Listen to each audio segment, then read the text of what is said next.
വന്നു. കസാര അങ്ങനെ ലൈനായിട്ടിട്ടത് കണ്ടപ്പോ ചോദിച്ചു, ഇവിടെ എന്താ പാണക്കാട്ടെ കുട്ടികളെ വരുന്നുണ്ടോ? ഇല്ല. പിന്നെ ആരാടാ എന്റെ അടുത്തിരിക്കാൻ?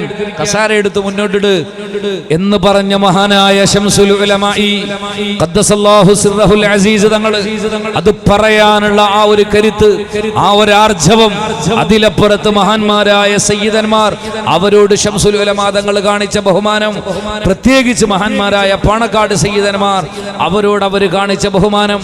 അഭിവന്യരായ എന്റെ പിതാവ് പലപ്പോഴും പറയുന്നത് കേട്ടിട്ടുണ്ട്.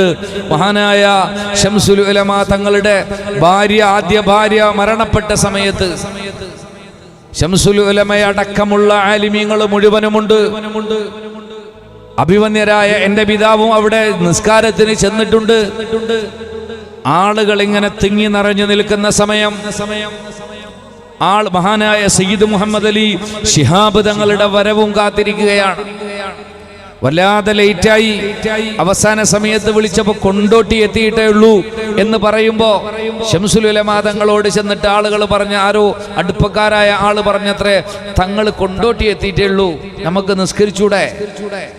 ഞാൻ തങ്ങൾ വന്നിട്ടാ നിസ്കരിക്കുന്നത്, തിരക്കുള്ളവർക്ക് പോകാം എന്നായിരുന്നു മറുപടി. എങ്കിൽ മഹാന്മാരായ സയ്യിദന്മാർക്ക് മഹാനായ ശംസുൽ ഉലമാഇ ഖദ്ദസല്ലാഹു സിർറഹുൽ അസീസ് തങ്ങൾ കൊടുക്കുന്ന ആ ഒരു ബഹുമാനം എത്രയായിരുന്നു എന്നത് അതിൽ നിന്ന് നമ്മൾക്ക് മനസ്സിലാക്കാം.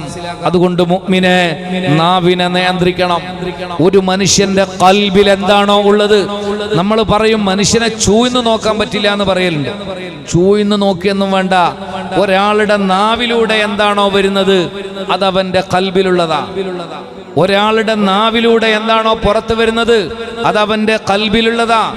അത് മതി അവനെ മനസ്സിലാക്കാൻ. നല്ലത് വരുന്നെങ്കിൽ അവന്റെ ഖൽബ് നല്ലതാ, നാവിലൂടെ ചീത്തയാ വരുന്നതെങ്കിൽ അവന്റെ ഖൽബ് മോശമാ. ഏതായിരുന്നാലും നമ്മളൊക്കെ വളരെ ശ്രദ്ധിക്കുക. ആലിമീങ്ങളെ കുറിച്ച്, സയ്യിദന്മാരെ കുറിച്ച് ചീത്ത പറയരുത്. അതാണ് നമ്മൾ ശംസുൽ ഉലമാ തങ്ങളെ അനുസ്മരിക്കുന്ന ഈ വേദിയിൽ, അതല്ലെങ്കിൽ അവരെ കുറിച്ച് പറയുന്ന ഈ വേദിയിൽ, അവരിൽ ജീവിതത്തിൽ നിന്ന് നമ്മളുടെ ജീവിതത്തിലേക്ക് നമ്മൾ പകർത്തേണ്ടത് അങ്ങനെയാണ്. വലിയ ബഹുമാനമായിരുന്നു. ശേഷം സയ്യിദ് അവർകൾ വന്നതിന് ശേഷം മഹാനായ പാണക്കാട് സയ്യിദ് മുഹമ്മദ് അലി ശിഹാബ് തങ്ങളുടെ പിന്നിൽ നിന്നാണ് ശംസുൽ ഉലമ നിസ്കരിച്ചതെന്ന് മഹാന്മാരായ സയ്യിദന്മാരുടെ പോരിശ